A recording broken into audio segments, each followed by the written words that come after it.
مالک صاحب یہ مروت صاحب کو پارٹی سے نکال دیا گیا ہے، یہ ذمہ داران میں ایک میں سمجھتا ہوں عفنان صاحب ہیں، ان سے بھی زیادہ میں آپ کو سمجھتا ہوں ذمہ داران میں، کیونکہ آپ کے پروگرام میں انہوں نے پہلی مرتبہ نام لے کے، اس سے 2 دن پہلے انہوں نے فون پر کچھ لوگوں کو کہی ہوں گی یہ باتیں، لیکن پروگرام میں آپ نے کہلوایا ان سے، سلمان اکرم راجہ صاحب کا نام لے کے انہوں نے کہا کہ جی یہ ہیں کون اور یہ وہ، اور ہو گیا نوٹس جاری آپ کے پروگرام میں ذرا سنا بھی دیتا ہوں نا تھوڑا سا، پھر آپ سے پوچھوں کہ اب آپ نے تسلی ہو گئی آپ کو، سنائے ذرا کیا کہا تھا انہوں نے مالک کے پروگرام میں۔ ایک سوال کا جواب دیں، یہ سلمان اکرم راجہ صاحب کا پی ٹی آئی سے کیا تعلق ہے؟ سیکرٹری جنرل ہے آپ کی پارٹی۔ کون کہتا ہے؟ خان صاحب نے لگایا ان کو۔ وہی نوٹیفیکیشن دیکھا ہے آپ نے؟ آپ کو پی ٹی آئی کے آئین آپ نے پڑھا ہے؟ صرف الیکٹڈ آدمی جس نے انٹر پارٹی الیکشن کنٹیسٹ کی وہ سیکرٹری جنرل ہو سکتا ہے۔ یعنی ہم اگر اپنے پارٹی کے آئین کو پامال کریں گے تو پاکستان کے آئین کی بات کس طرح کریں گے؟ کہاں سے یہ 3-4 آدمی 4 مہینے 1 سال پہلے پی ٹی آئی میں آ گیا؟ اب مجھے یہ سمجھا رہا ہے، تو لہٰذا اپنے کام سے کام رکھیں، اگر مزید بولے گا تو پھر اس سے زیادہ جو ہیں مجھے جواب دینا ہوگا، اور میں ایک حد تک برداشت کرتا ہوں۔ ہاں جی، اب آرام ہے مالک صاحب آپ کو؟ آپ کا نام وسیم بدامی نہیں، وسیم بے چینی ہونا چاہیے۔ جو معصومانہ سوال کیا دیکھیں اس نہیں معصومانہ نہیں، اس گناہ میں نہیں، ہم نے یہ 8 بجے سلمان اکرم راجہ اسی دن آئے تھے کاشف کے پروگرام میں، یعنی پورا نیٹ ورک ہی ملوث ہے اس کا مطلب یار بھائی۔ ہاں پورا نیٹ ورک ہے۔ انہوں نے اس کے بارے میں ایک سخت باتیں کی، یہ 10 بجے میرے پاس آئے، میں نے ان سے جواب لے لیا۔ دس از واٹ ہیپن۔ باقی یہ لوگ خود ہی کرتے ہیں۔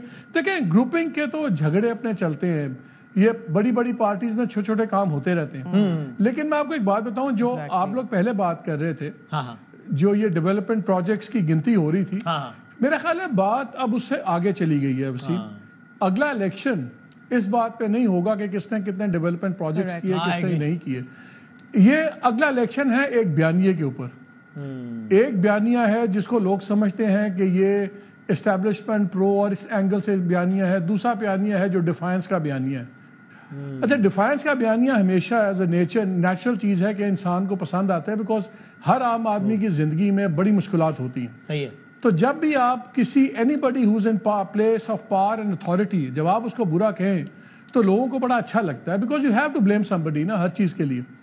تو دیٹ پلس جو ہم بیسکلی پولیٹیکلی کافی ایکٹیو لوگ ہیں، ہمارے مائنڈ کو زیادہ ہی اوور ایکٹیو ہیں، سو ہم جلدی چل بھی پڑتے ہیں۔ یہ بیانیوں کی جنگ ہوگی، اٹ ول ناٹ میٹر۔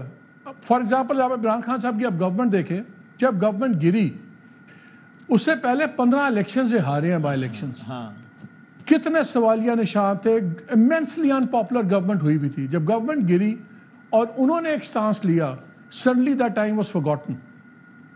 اس لیے اور میں آپ کا ہی تجزیہ اس میں بھی سن چکا ہوں کہ ظاہر ہے آپ کی رائے میں بیانیہ اس وقت پی ٹی آئی کے ساتھ ہی کھڑا ہے۔ اگلا الیکشن ڈیولپنگ سچویشن پہ ہے۔ صحیح ہے، بالکل۔ لیکن ماجد صاحب آپ سے یہ سوال ہے کہ اب اس وقت کرنٹ سچویشن میں، آج جب میں آپ سے بات کر رہا ہوں 12 فروری 2025، تب پی ٹی آئی کے لیے رستے کیا نظر آ رہے ہیں؟ یہ بیانیہ والی بات تو ہو گئی، اور بیانیہ ان کے ساتھ ان کا کافی پاپولر بھی ہے، لیکن کیا ان کو لگ رہا ہے کہ ان کی باقی راہیں مسدود ہو گئی ہیں، اس لیے وہ کر رہے ہیں جو کر رہے ہیں؟ یعنی کہ آج جب میں آپ سے بات کر رہا ہوں تو خان صاحب نے تیسرا خط بھی لکھ چھوڑا ہے عاصم منیر صاحب کو، افواج پاکستان کے سربراہ ہو۔ یہ اس ایکٹیویٹی سے آپ کے، اگر آپ خان صاحب کا مائنڈ ریڈ کرنا چاہیں تو وہ کیا اچیو کرنا چاہ رہے ہیں آپ کے خیال میں؟ ظاہر ہے آئی ایم شیور کہ خان صاحب بھی تو ایکسپیکٹ نہیں کر رہے ہوں گے کہ عاصم منیر صاحب جواب دیں گے کہ جی محترم عمران خان صاحب، آپ کا خط پڑھا، آپ کی طبیعت نیک مطلوب چاہتا ہوں، سب سے پہلے بعد السلام عرض یہ ہے کہ، تو کیا ایکسپیکٹ کر رہے ہوں گے آپ کے خیال میں خان صاحب؟ دیکھیں ڈیفائنس اور aggression is in his grain. ہر بندے کی ایک پرسنالٹی ہوتی ہے نا، آپ کا ایک طریقہ ہے بات کرنے کا، آپ میٹھے طریقے سے سخت بات کرتے ہیں لیکن آپ باتیں ساری سخت کرتے ہیں، that is you. Imran Khan اچھی بات بھی، نرم بات بھی سخت طریقے سے کرتے ہیں، سو دیٹ از ہم۔ سو I think he's in his element۔ اور دوسرا مجھے یہ بتائیں کہ وہ تو اندر ہیں، ان کی پارٹی کوئی تتر بتر کی ہوئی ہے، رگڑے لگ رہے ہیں، ان کے پاس سفائی ڈیفائنس کے یا ہارڈ لائن لینے سے آپشن ہے کیا؟ کیا اگر وہ کل نرم ہو جائے، پارٹی آرام سے اچھی بچے بن جائیں، کیا باہر آ جائیں گے؟ سارے نہیں آئیں گے۔ سو آپشن کیا یہ نہیں ہے ان کے پاس کہ اپنے بیانات کو دو سر نیچے گرائیں اور بیک ڈور معاملات چلائیں؟ بھول گئے ہیں، پاور ٹاکس ٹو پاور۔ ان کا سلوشن ایک ہی ہے۔ اچھا، اب تھرڈ پارٹی جو ہوگی اور جس پہ مانتی نہیں ہے پی ٹی آئی، ان کو امیدیں ہیں